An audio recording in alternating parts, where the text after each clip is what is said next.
We were all together the whole time. They were creating new sounds and just shooting it past us, seeing what we liked and what we didn't like. And that's how we rocked. Because that's totally unusual nowadays. Because everybody, even if they're like both in the same city, even right? if they know each other since birth, just internet it. But yeah, these guys stayed in Pleasanton, so we just would BART out there or drive out there, just sit down with them and just chill, get a vibe going, and just start rapping. Putting together the song. We were there for every beat that they would create and all this shit. Like if we were liking the beat, we tell them like, yeah, this the one, this the one right here. If not, it's like, just keep going. Like, it's pretty fun though. It's just like pick and choose. They go back home. We leave to go home and they be stuck there like, all right, we gotta make something better. Let's make something better. And it was just that type of process for like 3 years really, like just trying to outdo their last stuff to impress us and shit. It's real fun, man. Like, yeah, it just happened that way. We were dealing with a family friend and whatnot for a while. Shout out to Zach, man. Shout out to Zach. We were dealing with a family friend and he just spread the music and they loved it. So it just happened like that. Growth and like knowing what works for us and knowing how we want to experiment and how we want to we've been through a lot of trial and error. So such as just song structures and song concepts, and we seen what works for us and seeing what we kind of want to stray away from and seeing what so just experience. Like this is our most experienced album, and you kind of tell we found a groove that works for us, and it's pretty much built on that one for this album. And what do you consider this in terms of numbers? Like, what number album is this? I know, right? Because you've done a lot of projects. I guess it's technically our second album, so that's what we got to call it. Right, even though it's volume 3 in that series. Yeah, even though it's volume 3 of just that series. Yeah, we got a lot of projects that's just floating around, but stuff that you can get off of iTunes and shit like that. Like, this is our second commercially available album. Well, going back to before, I mean, you guys, to quote an old song, you drop more shit than a pigeon. You were like really prolific. What the hell? Like, how did you manage to do all of that? Just having a studio, you feel me, to wake up to, we sleep lived it, just every day, all day. Because you were really cranking out a lot of music, every day, all day. Like right now, we would be rapping. Which brings me back to the main question. You do this, it seems, for the love, for yourselves. Is that right? You got a story. It's for humanity too, man. It's for humanity too. Just keeping everything moving, keeping shit progressing. However we can, we here. So. Now there's that subgenre that you're credited with, cloud rap. Is that sort of like one of those things you're like, oh man, what the hell? Or something man, you're proud of? We were happy, okay, they found a name for us. Like that's cool, but just keep it going. We can't really let anything really tie us down or give us an identity. Like we kind of gave that an identity. We just do Main Attrakionz, and we fall under that. Shit like that. Yeah, cause even shit with the beats where it sounds, all of it doesn't feel like what they call cloud rap. So it's more of a feeling, and I don't know. I guess we embody that feeling. So I feel like anything we drop is defined by cloud rap because it's I don't know. They took our home recordings and called it that. So anything we do, it's got to be just that. I don't know.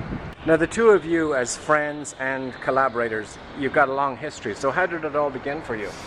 Shit, Carter Middle School, 7th grade, 12 years old, man.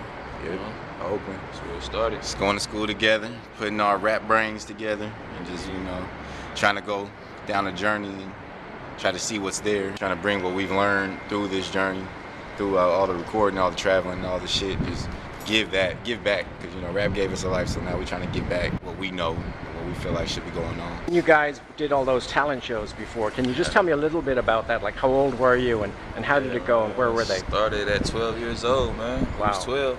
First talent show and shit. I think it was downtown Oakland too. Yeah, it was somewhere around here, but that shit was cool, man.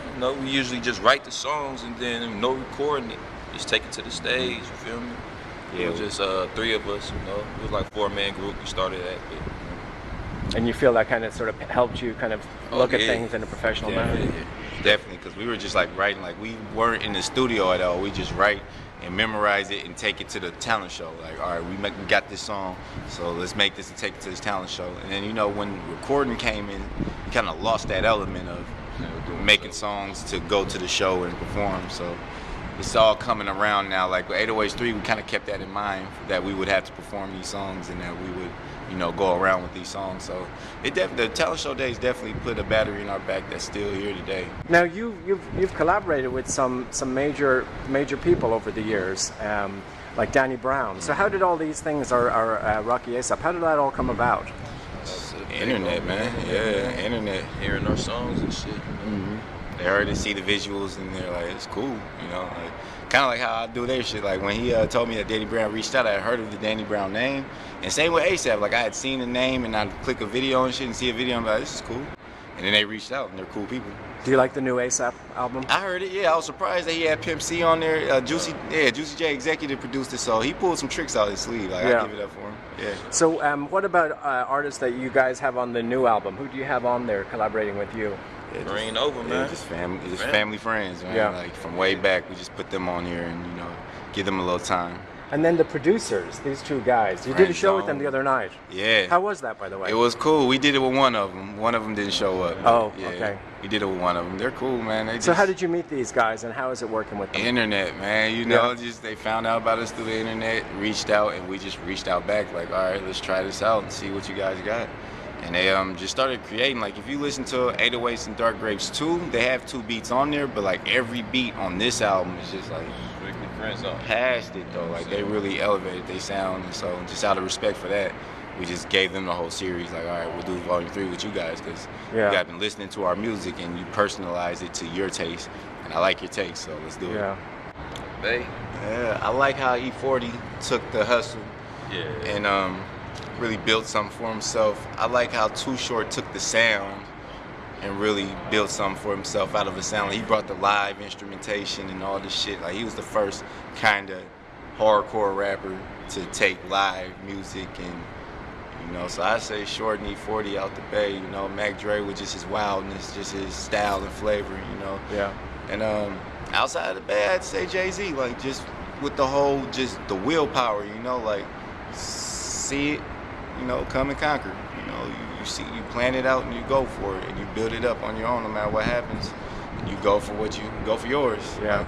And people though, you know, from the Bay, you know. Yeah. Shout out to the Mob Figures, RP to the Jacket. RP you know? to the Jacket, man. Whole Mob same Figures. people though. Yeah. Mob Figures definitely influenced our sound. Like more than anybody who influenced our sound would be the Mob Figures. Jacket, Hustler, FedEx, AP9, Rob Lowe. They're from the Bay Area, Pittsburgh.